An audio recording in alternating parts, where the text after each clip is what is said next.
The following is intended only for mature audiences.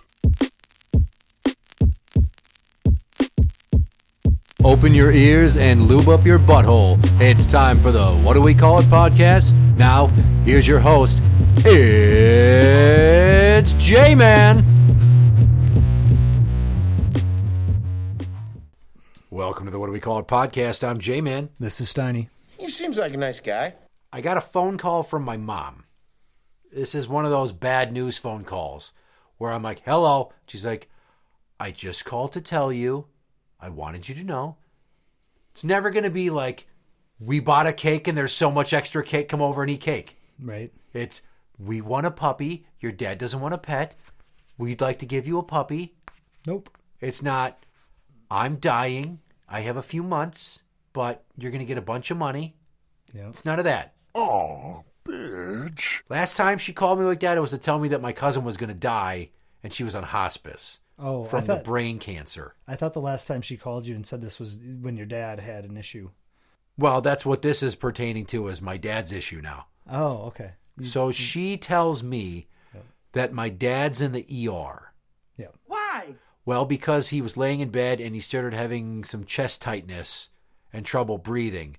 So he had me start to drive him to the hospital, but we made it 1.5 miles down the road, and then I pulled over to the parking lot of the fire station by their house, and then an ambulance took him the rest of the way. So he's been there for hours, and I'm waiting to hear from him. Like, well, what the fuck? Did he have a heart attack? I don't know. That's all I know. She didn't go with him? She didn't... He sent her home. Oh, attaboy. Because he's like, no, it's going to snow. I don't want you possibly slipping and breaking your hip or breaking your ankle again, like years ago. So just go home and back the vehicle into the garage and stay home where it's safe and warm. This is prior to Christmas, when we had a cold snap before we had the warm up, and now this new cold snap that we're sitting in here on January the 7th. And she took the easy way out and agreed, huh? Yeah. Okay. Oh, that's why she was a cunt to me today. She's touchy because it was my sister's birthday. But she's dead, so she doesn't technically have a birthday anymore. Exactly. So my dad is at the hospital. She doesn't know what's going on. I try to call the hospital. It's a Saturday. Nobody answers the phone. I try to get the patient representative line or customer service or anything at the hospital. Nobody picks up. I'm just on hold for like 8 minutes. Ghost town. Because they probably don't even have people that answer the fucking phone anymore, to be honest with you. Right. They can't afford it. So then I try to text him and call him on his cell phone, and I get no answer. And then I get a text message from my mom another 6 hours later. I'm going to see Dad. They're going to do some tests on Monday morning. He's going to stay there till then. But they're thinking that he's going to need a procedure or something. His blood work was high, so they put him on blood thinners. That's a lot of information. Without really being specific Right, enough, though. I know, without giving you any detail. So now, again, Sunday, she fucking still texts me. She's like, yeah, Dad's just sitting there watching football, and I'm at home, so I'll let you know if anything changes. This is from his cell phone. Okay. He doesn't have him with him. He, for some reason, I think is afraid it's going to get lost or stolen. Okay. And he sends his cell phone home with her the day prior, and I'm just like, what the fuck? I try to call the hospital again. I try the ER again. Nothing. He's up in a room. And all I know is that he's up on the second floor in this room. I didn't get the phone extension to the room, so I can't call him. I'm sitting here, and I'm not freaking out because nobody said the words heart attack. Right, but it's still disconcerting. Yeah, it's up in the air. Like, what the fuck is going on? And obviously, I can't put anything on Facebook because I don't know, and I don't know who they're telling or what the fuck is up. And honestly, it's not my business to say anything. Some people might be like, hey, keep my dad in your thoughts and prayers. He's at the hospital, might have had a heart attack. Well, then I'm going to have people bombarding me. And then I'm going to have family members of his trying to bombard him. And he doesn't have his fucking phone, so my mom's going to be like, oh my God, they won't stop blowing up the phone. Why'd you say anything? So I just left it. Right. Monday morning rolls around and I'm at work. And I get a text. Your dad had blockages in 2 secondary arteries and needs stents. Like, oh shit. Now, my dad is 69. Ha ha ha. His parents had heart issues. There's some heart issues on his side. He had not had problems up until now. His cholesterol is a little iffy. He took some meds for that shit. But nothing like he's never had a cardiac event. Okay. And now they did an angiogram, and she's like, you need stents. I'm like, well, when are they doing this? She's like, it's already done. Well, most of it. Oh, so when they do it now, they go in and go, oh, it's occluded. We're going to put this in. Secondary arteries, I don't know what that means. It's not vernacular that I use regularly. Mm-hmm. There's arteries. There's main arteries, carotid, femoral, shit like that. Aortic. One that my mom, that's probably the widowmaker, is the aortic. But you think of ventricles and your blood vessels and your whole circulatory system and all the shit you don't remember from school. Okay, well, maybe you do because you're working like medical coding and stuff.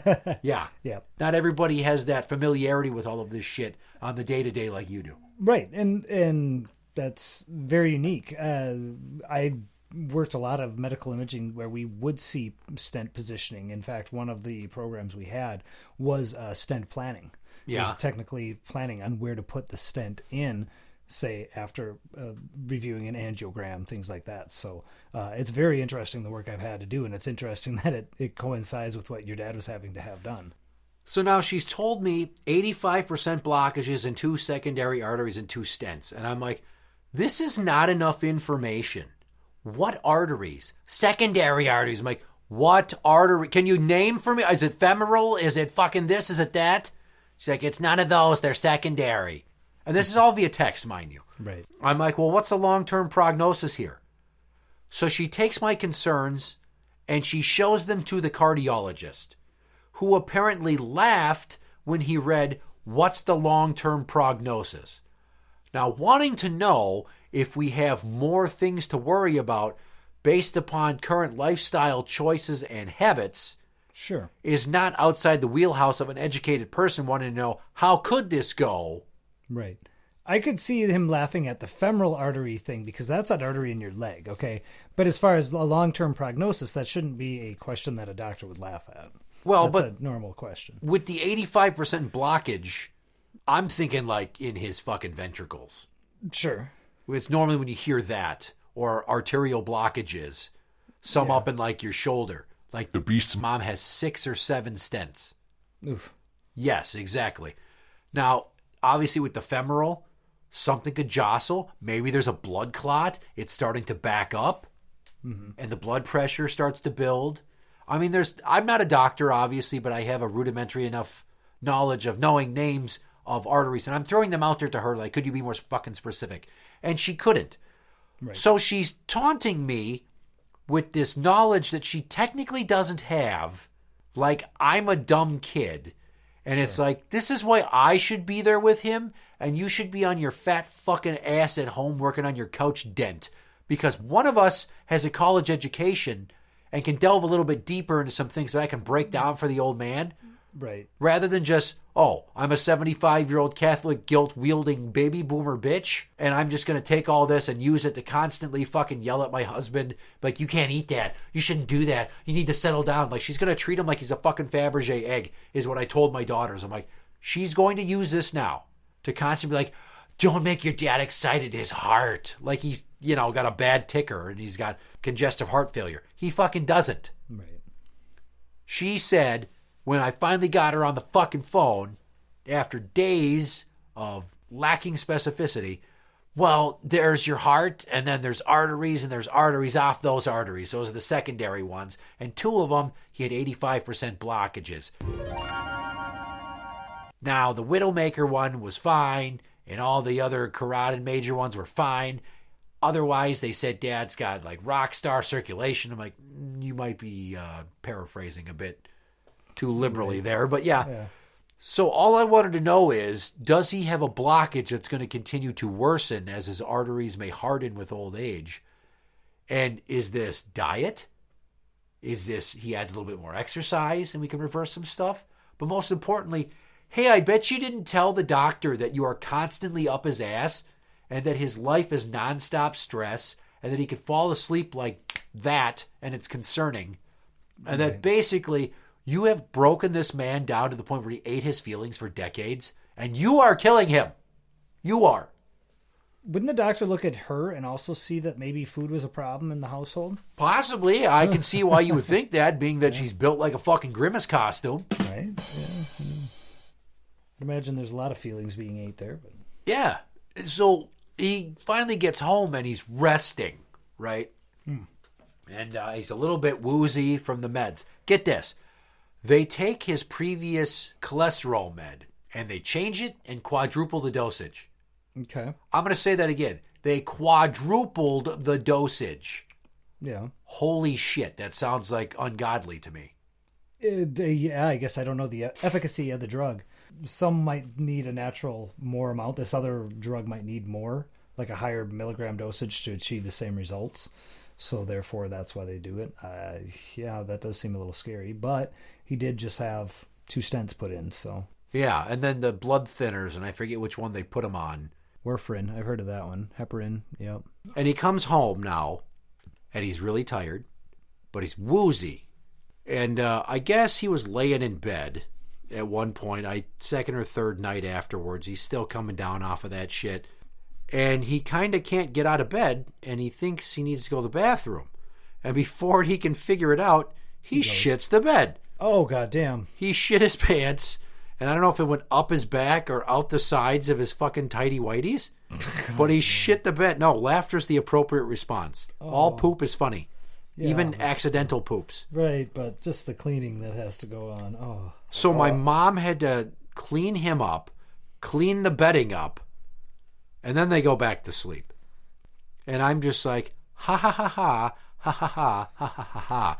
This is payback for any time he said to help you get off the toilet, or wipe, right, or get into the shower, or that time that you threw up into the toilet while shitting on the rug and he had to clean up the rug and you.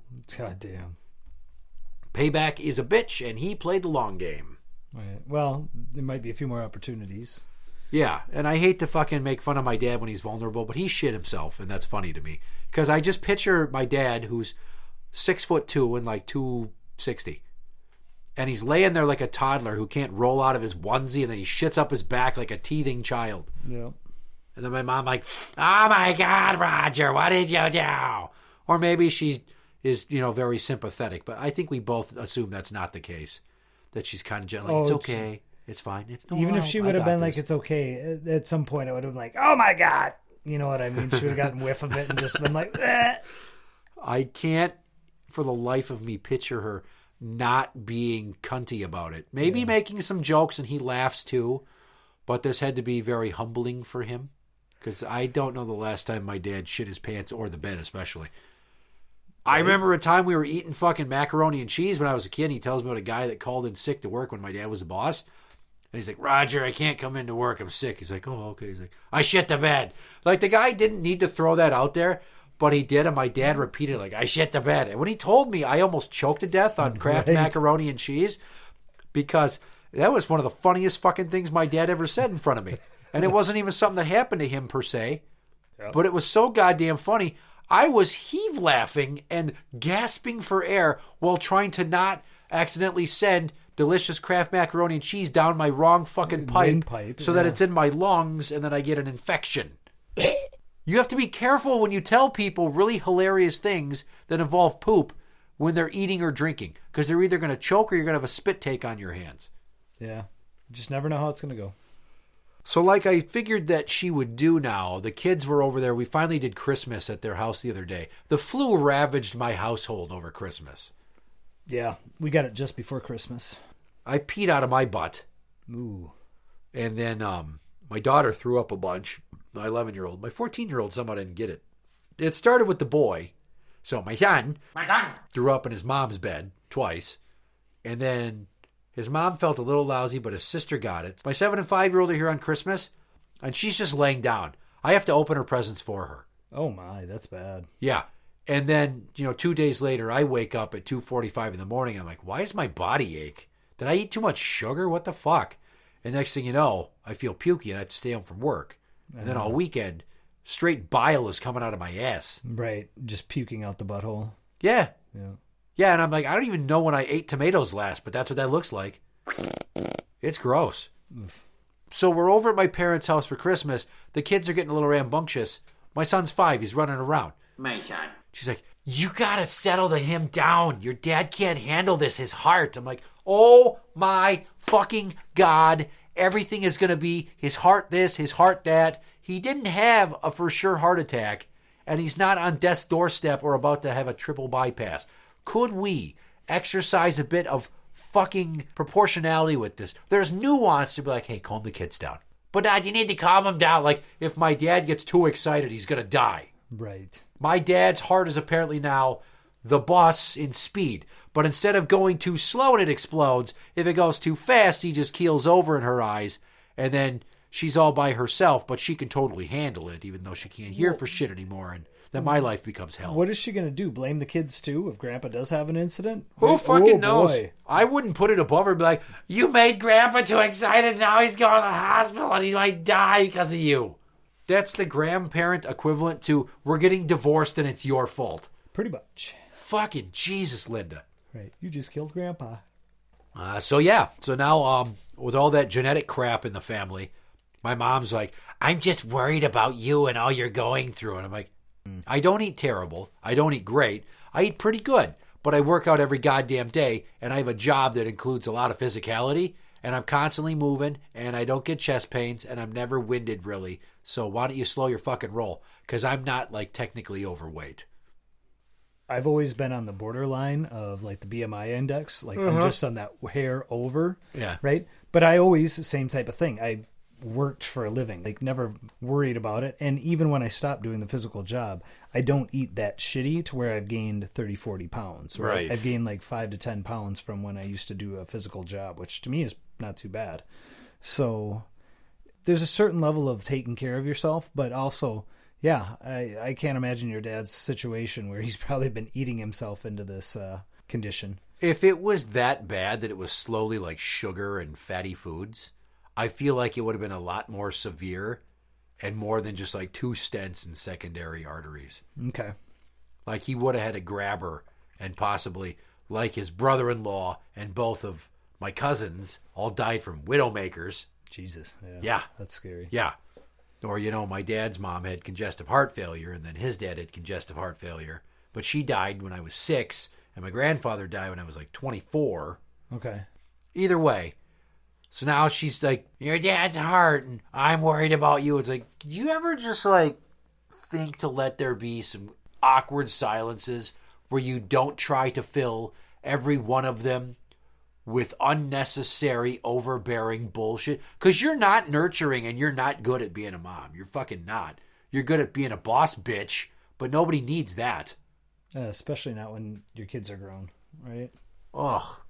So anyways, I'm probably not going to sneak up on him ever again just to be safe. Yeah. But I will continue to do so to her. Good luck. Fingers crossed. Yep. Fingers crossed. Interact with the show on Twitter at What Do We Call It? That is at What Do We Call It? You can find us on Facebook at facebook.com/group/What Do We Call It podcast show. For the What Do We Call It podcast, I'm Jmann. This is Steiny. And that's the end. Fuck, fuck, fuck.